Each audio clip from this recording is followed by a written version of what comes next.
the big issue in the church of Ephesus? Does anybody remember? False teaching. So he's gone back to this topic over and over again, but also he's talked about how there were some bad behavior amongst men and women in the church, right?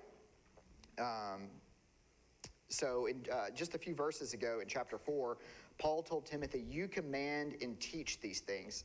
And later in our passage, he's going to tell Timothy to give the people these instructions that we're going to read about today to them. So another way that Paul might say this is, to say this whole deal about not rebuking an older man harshly is this. Timothy, be respectful in how you speak and treat older men, okay? And we're going to see that this extends, or that Paul extends this respectfulness to others. So let's remember some very immediate context. Timothy was a young guy. He was a young man, is what the text says. Paul talked about that in chapter 4, also telling him in verse 12, don't let anyone look down on you because you were young, but set an example for the believers in how you live. So we don't know exactly how old Timothy was. I've read some scholars who think that Timothy might have been as young as about 30 years old. Others maybe mid-30s, upper 30s, but most commentaries I've read seem to suggest that he was in that 30 to 40 range. So he's somewhere in his 30s, all indications seem to be. So Paul is writing this letter to give some commands and some corrections for Timothy to this church in Ephesus. So, well, what does that mean? Timothy is going to have to correct some of these older men from time to time. That's just a thing that's going to have to happen. And this was a super big deal. During that time, especially amongst the Jews, there was a very, very high level of respect given to those who were older than you. Go all the way back to the Old Testament, and you'll see some things. I don't know when the last time you heard somebody quote Leviticus in class, but I'm going to quote Leviticus here. Leviticus 19:32, you shall stand up before the gray head. I didn't say those words, that's what the text says. You shall stand up before the gray head and honor the face of an old man. And you shall fear your God, I am the Lord your God. So for Timothy, this young man, we have this balance going on. Paul's instructed him to make these corrections in the church, which would include correcting some of those older than him. And he's told at the same time, you be respectful when you speak to somebody who's older than you. And yet, we're also told, or he's also told, don't let anyone look down on you because you're young. So we have this kind of range of things going on here. And so Timothy is having to learn how to navigate that. So while what I'm getting ready to talk about, this is not church related, I actually do identify with Timothy in this situation quite a bit. So just a little story about me. Katie and I moved to West Monroe back in 2012. So for some of you, you know this about her. Katie was raised here. So for her, coming back to West Monroe, this is coming back to her hometown. She was raised in WFR, so she was super excited.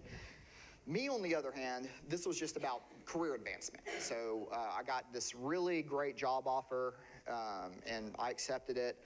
I was only 28 years old at the time that we moved back here, and I took this position. And that position was supervisor of transfusion services at EA Conway. So for those of you who are watching online, or those of you who may be visiting and not know, Conway is one of our local hospitals here. Every single person who was working for me at the time was at least one generation ahead of me, at least one.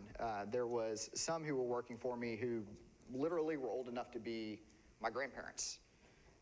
So here I am, this young guy coming into that situation and supervising them. And of course, dealing with physicians who, some of them were 5 to 6 decades older than me.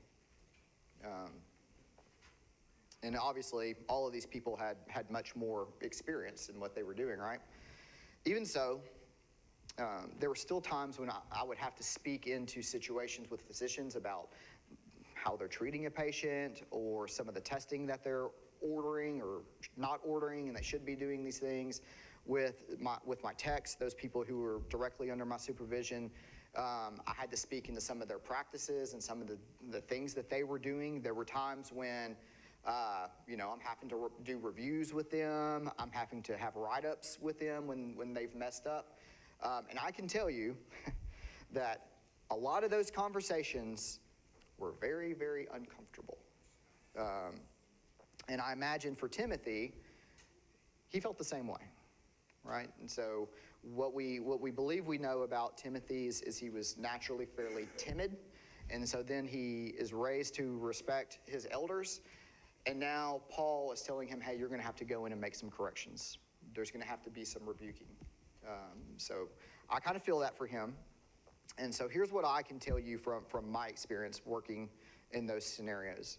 And some of you probably will have experienced this as well, that the way in which you approach and interact with a person, your tone, your wording, the level of respect that you give them is going to go a long ways in helping resolve those issues, okay? And so that's exactly what Paul is telling Timothy in this.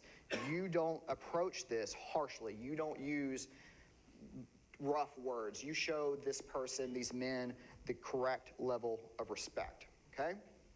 And so my parents, as flawed as they are, they still drilled this into my siblings and I as children.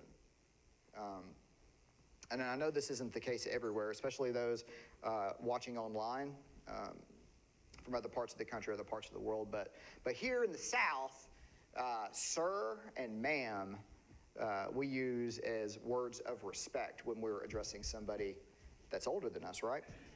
Amen. Amen, yeah. And in my house growing up, this was a requirement. It was not something that was debatable. And I'm sure other people have experienced this, if you didn't as a child, you're going to get smacked upside the head, right? So that was my experience growing up. And I have seen a shift from this as I have gotten older. So I worked with the youth group, so middle school age kids for 2 years. And before that, when I was in the medical field, I spent 10 years as part of my various jobs working with college students as they were coming through doing clinicals. So we're talking at that time, it was junior and senior aged college kids, right? In their third and fourth year of college.